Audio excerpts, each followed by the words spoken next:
Welcome to your fourth training video, and today we're going to be working on something that's slightly different to the typical training days that you might have experienced in the past. Today we're going to work with a little bit about your mindset and how you can start improving, and I want to give you something that I really got tested on today. I worked with my mentor just this morning, and I thought I'd chuck this in because I don't normally work on this type of thing in very large groups. In my workshops I do, but when you think about your performances and your anxieties, you've really got to start thinking about where your motivations lie and where your mindset is as well. Because I want to describe to you a concept called hell on earth, and I'll give you a little bit more information about that in a second. Now, when we think about the anxieties of public speaking and think about our performances as well, it's all down to our perception of our own skills and our challenge. And if you have the right mindset, then you can start becoming a lot more confident very quickly. You see that what we do is we'll rate our own skill level at some level so far, and it's just our perception as well. We'll say, right, our skill is here, just whatever that might be. And then we'll say in our own minds is, well, where's the challenge then? Now, if you're thinking about a presentation that might be coming up, you'll think about all the different things, so who might be there, what you're talking about, everything like this. And all of a sudden, you start having this challenge. And again, it's just your perception, but you have this mismatch. Now, if your challenge is up here and your skills are down here, you're going to feel anxious, of course. If it's the other way around, and you realise that you have so much skill and the challenge really isn't there, then you'll feel a lot more confident. If it goes too far beyond, you get a little bit bored sometimes.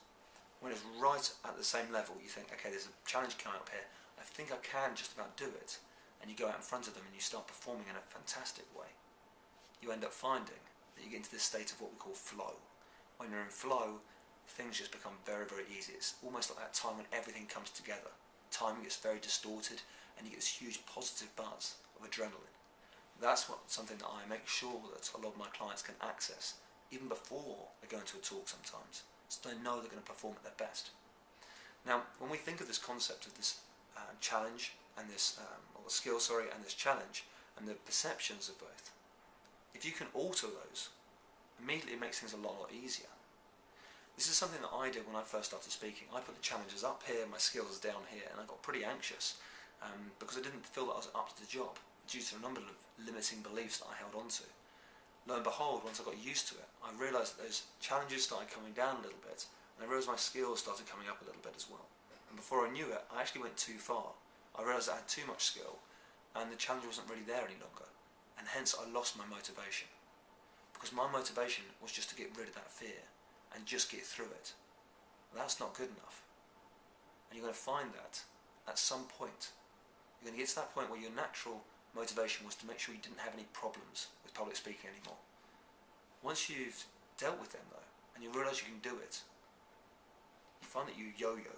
You're at this level where you feel that, okay, well, I don't need to put in so much effort any longer, and all of a sudden you can drop, and then you put a bit more effort in, and it goes well, and it goes dropping, and lo and behold, you go back and forth all the time, and it starts going downhill as well, because you feel that, oh, I've been there, I know how to do it, but I don't need to do so much work any longer, and you get this mismatch in your own mind. That's obviously something we don't want to get into and fall into that trap, because we go back to where we once were. And that's exactly why I don't do one-day, full-day trainings. I think that you need to learn over time and constantly be developing. That way you make sure you implement all the skills and you go away actually learning. That's why you'll very rarely find me doing a one-day training unless it's appropriate for those type of people. Typically I need to know those type of people beforehand though. But with the 3-month training, it's fantastic because you keep on learning and you keep on going up and up and up.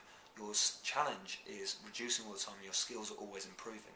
Now, when I first started speaking, I remember I held on to something in my own mind because unfortunately my mum passed away when I was quite young. And I remember when I was very young and I was going into an exam, I was about 8, and I remember I didn't want to do it. I felt really anxious. Again, probably the skill and the challenge was out there as well. And I thought, do you know what, I just don't want to do it. And I felt nauseous.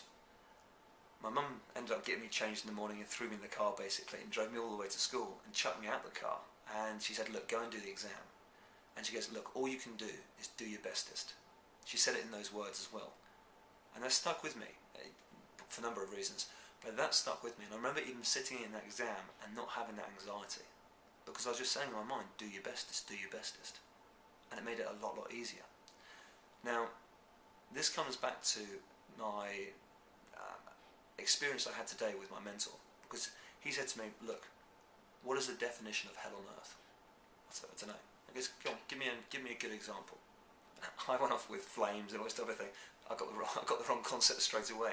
But he said to me, no, hell on earth is meeting the person that you could have been. It's meeting the person that you could have been.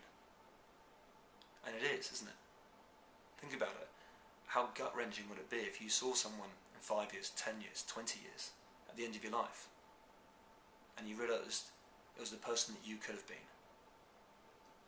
For me, that pushed my motivation to the next level.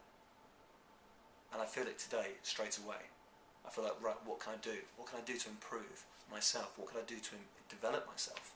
How can I be that person that I would want to be, that I could be? And my mindset's completely different now. I'm no longer thinking about what might be holding me back. I'm thinking about how I can progress. And it feels brilliant. And it's exactly the same with your speaking as well. If you're thinking right now, well, I feel a little bit anxious or I feel a little bit worried, or I want to become a better speaker, think about how good you really could become and what that would do for you. How would that be for you? What would you be doing? When would you get promoted? If you're running a business, how is that going to affect your business if you can really speak in public? All these types of things. If you can become better and better, what does this make for you in your life? It's just something to consider. But also to show you a little bit about how my approach is slightly different to just that day training of all the acting skills that you can learn. I mean, I know nothing about acting. I know a tiny bit. But it's not about acting. It's about learning tools and techniques that you can use to feel more confident and become a lot more effective at your speaking. So if you are interested in this sort of approach and you feel that it's something that could benefit you, I urge you, go and have a look down below me right now. I've got a lot more information about the course and how you can get involved. So all you need to do is register your information. I think it's your name, email and telephone number, and I'll get back to you with a bit more information about all the dates and everything like this. So go and have a look now, and I look forward to hearing from you soon. Thanks very much.